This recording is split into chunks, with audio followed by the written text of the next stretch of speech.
आज है 16 अक्टूबर 2024 दिन बुधवार। Welcome back to clean news UP. चलिए देखते हैं उत्तर प्रदेश की 25 फटाफट बड़ी खबरों को। यूपी के 250 आईटीआई के उच्चीकरण का केंद्र को भेजा प्रस्ताव।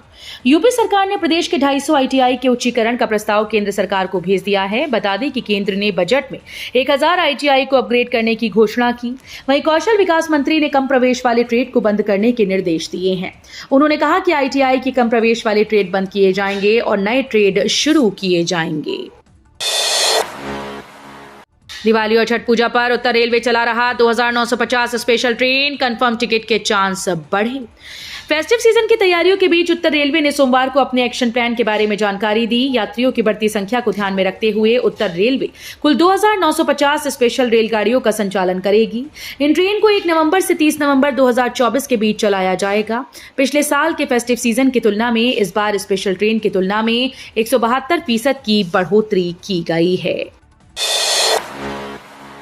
यूपी, बंगाल, राजस्थान समेत 13 राज्यों की 47 विधानसभा सीटों पर 13 नवंबर को उपचुनाव, 23 नवंबर को आएंगे नतीजे।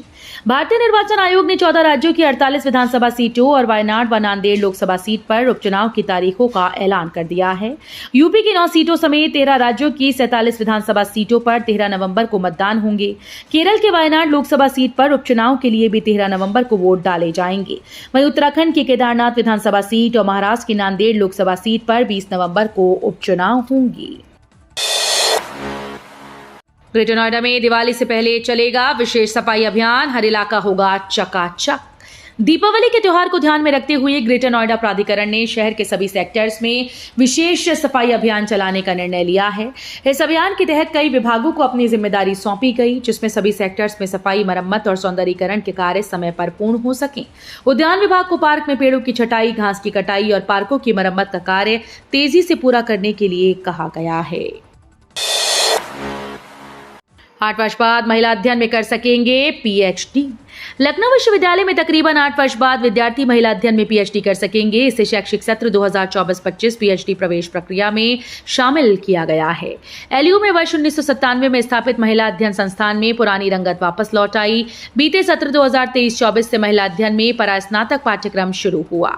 पीजी डिप्लोमा इन गर्भ संस्कार की पढ़ाई भी आरंभ हुई। फ्लाइट महंगाई मुसीबत, दिवाली से पहले दुगना हुआ फ्लाइट का किराया। दूसरे शहर में रहने वाली दिवाली और छठ पूजा पर घर कैसे आएं, इसको लेकर परेशान हैं क्योंकि फ्लाइट का किराया दुगना हो चुका है। नियमित ट्रेन में नो रूम तो वहीं स्पेशल ट्रेन में लंबी वेटिंग है। 31 अक्टूबर को दिवाली, 2 नवंबर को भाई दूज और 5 से 8 नवंबर तक छठ पूजा होगी। टूर ऑपरेटर अभिषेक सिंह ने बताया कि मुंबई से वाराणसी से आने वाली फ्लाइट का किराया मौजूदा समय में 6 से 7 हजार रुपए है। वहीं धनतेरस से पहले 26 अक्टूबर को 13 से 14 हजार रुपए किराया पहुंच गया है। महर्षि वाल्मीकि जयंती मनाएगी योगी सरकार। 17 अक्टूबर को मंदिरों में होंगे श्री रामचरितमानस पाठ और भजन कीर्तन। उत्तर प्रदेश की योगी आदित्यनाथ सरकार 17 अक्टूबर को महर्षि वाल्मीकि जयंती धूमधाम से मनाएगी। इस दौरान अनेक भव्य कार्यक्रम होंगे। मंदिरों में श्री रामचरितमानस पाठ, सांस्कृतिक कार्यक्रम, भजन कीर्तन आदि कराए जाएंगे। महर्षि वाल्मीकि की तपोस्थली चित्रकूट में वृहद कार्यक्रम का आयोजन किया जाएगा। योगी सरकार इस साल भी स्थानीय कलाकारों को आध्यात्मिक मंच देगी। अनियोजित प्लॉटिंग करने वाले से वसूला जाएगा डेवलपमेंट चार्ज। उत्तर प्रदेश राजधानी लखनऊ में अनियोजित प्लॉटिंग करने वालों से डेवलपमेंट चार्ज वसूला जाएगा। जिला प्रशासन ऐसे लोगों को चिन्हित कर नोटिस जारी करने के साथ ही चार्ज वसूलेगा। इसके बाद जमा रकम से नगर निगम विकास करवाएगा। जिले में नियंत्रित विकास के लिए इस प्रकार के कड़े कदम उठाने पर जोर दिया गया है। लखनऊ में 79.10 करोड़ रुपए से होगा 88 गांव का विकास। उत्तर प्रदेश की राजधानी लखनऊ से जुड़े गांव को विकास से जोड़ा जाएगा। नगर निगम में शामिल 88 गांव में विकास कार्य करवाने के लिए नई योजना तैयार की गई। नगर निगम ने 79.10 करोड़ का बजट बनाकर शासन को भेजा। नगर निगम ने सीएम नगर सृजन योजना 2024-25 के तहत काम करवाने का निर्णय लिया है। बजट की मंजूरी मिलने के बाद सड़कों के निर्माण सहित अन्य काम होंगे। यूपी में बसेगा आधुनिक सुविधाओं से लैस नया शहर, 40 गांव से ली जाएगी जमीन।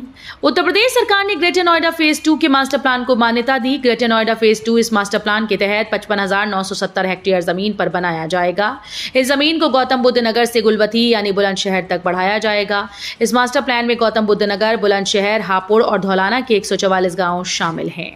प्राधिकरण ने इसके लिए विशिष्ट योजना बनाई है। उत्तर प्रदेश सरकार ने इसे मान्यता दी है।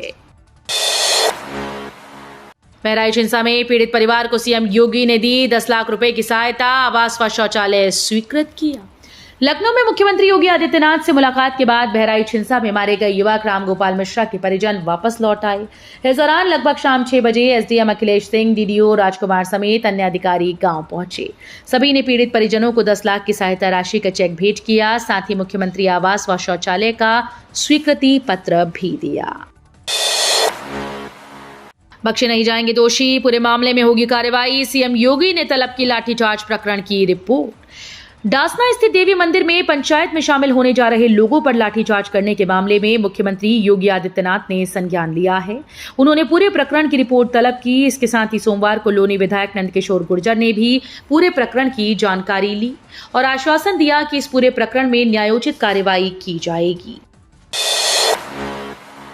मायावती ने किया ऐलान, यूपी, महाराष्ट्र, झारखंड में अकेले दम पर चुनाव लड़ेगी बसपा। बहुजन समाज पार्टी यूपी की 9 सीटों पर होने वाले उपचुनाव के साथ महाराष्ट्र और झारखंड में होने वाले विधानसभा चुनाव अकेले दम पर लड़ेगी। पार्टी अध्यक्ष मायावती ने मंगलवार को केंद्रीय चुनाव आयोग के द्वारा 2 राज्यों में होने वाले आम विधानसभा चुनाव और यूपी के उपचुनाव की घोषणा का स्वागत किया है। यूपी में खाने की चीजों में थूक, यूरिन मिलाने वालों पर होगी 10 साल की सजा। यूपी सरकार खाद्य पदार्थों में थूक और यूरिन आदि अवांछित तत्व मिलाने वालों के लिए सख्त कानून लेकर आएगी।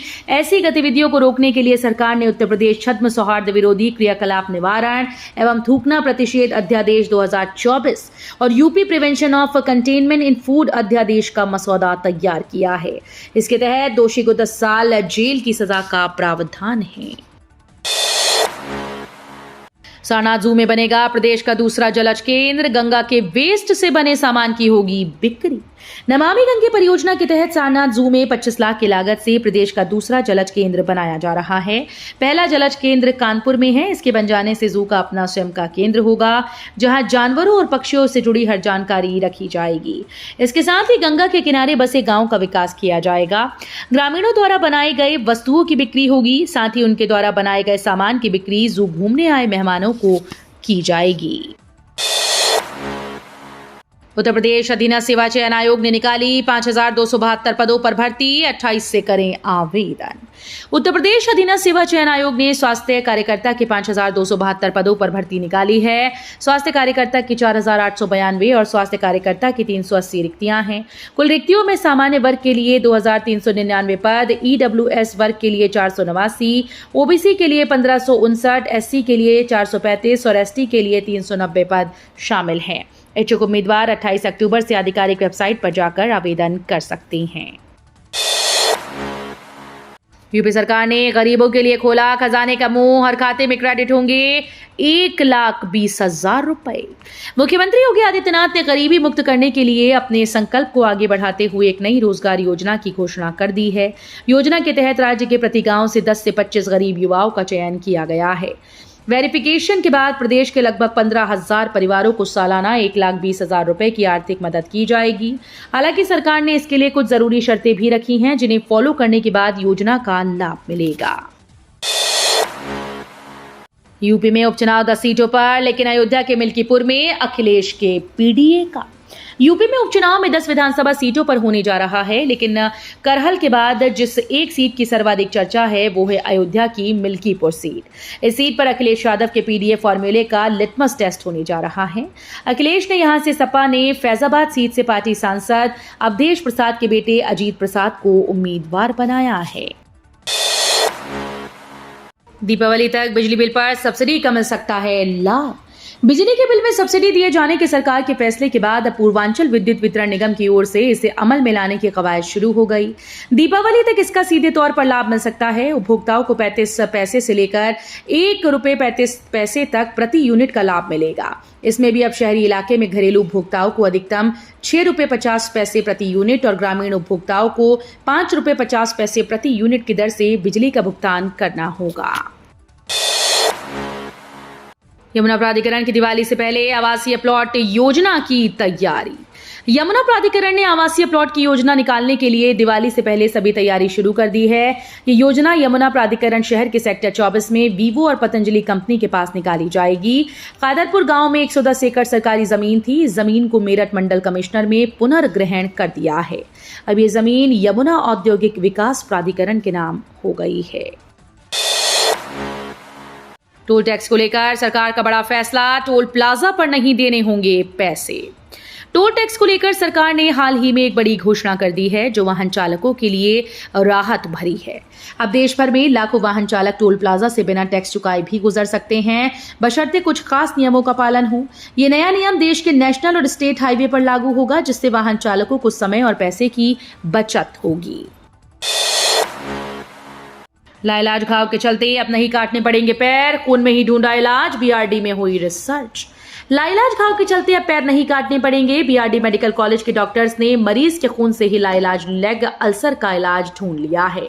इस विधा से 1 साल पुराना जख्म महज 6 हफ्ते में भर गया। इलाज में मरीज के खून से निकले प्लाज्मा प्लेटलेट्स और प्लाज्मा फाइब्रिन का प्रयोग किया गया।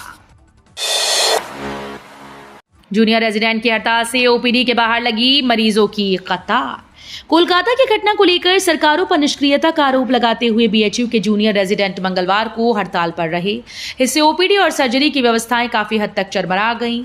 ओपीडी के बाहर मरीजों की लंबी कतार लग गई। वहीं सर्जरी ओपीडी में डॉक्टर भी नहीं थे। गंभीर मरीज देखे जरूर गए, लेकिन उन्हें भर्ती नहीं किया गया। ओपीडी में सिर्फ कंसल्टेंट और सीनियर रेजिडेंट ने ही मरीज देखे।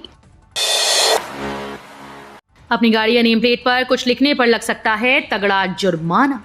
नए ट्रैफिक नियमों को सख्ती से लागू किया जा रहा है और इसमें वाहनों पर अनुचित शब्द, नारे लिखने या प्रतीक प्रदर्शित करने के लिए जुर्माना शामिल है, चाहे वो कोई कोट हो, जाति संबंधी वाक्यांश या फिर सजावटी नेम प्लेट। आपको ये ट्रेंडी और बिना कोई नुकसान वाला लग सकता है, लेकिन अब इसके नतीजे के रूप में आप दंड के भागी बन सकते हैं।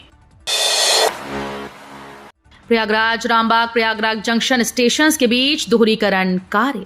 रेलवे द्वारा यात्री सुविधाओं के उन्नयन और परिचालनिक सुगमता को बढ़ाने के उद्देश्य से पूर्वोत्तर रेलवे के बनारस प्रयागराज खंड पर स्थित प्रयागराज रामबाग प्रयागराज जंक्शन स्टेशन के बीच पैच दोहरीकरण कार्य किया जा रहा है। इस कार्य के मद्देनजर रेलवे ने विभूति एक्सप्रेस का आंशिक समापन और प्रारंभ बनारस स्टेशन पर करने का निर्णय लिया है। इस अस्थायी बदलाव से यात्रियों को कुछ ट्रेन के परिचालन में परिवर्तन का सामना करना पड़ेगा। तो ये थी आज की 25 फटाफट बड़ी खबरें। अगर आपको न्यूज पसंद आई हो तो वीडियो को लाइक और शेयर जरूर करें। धन्यवाद।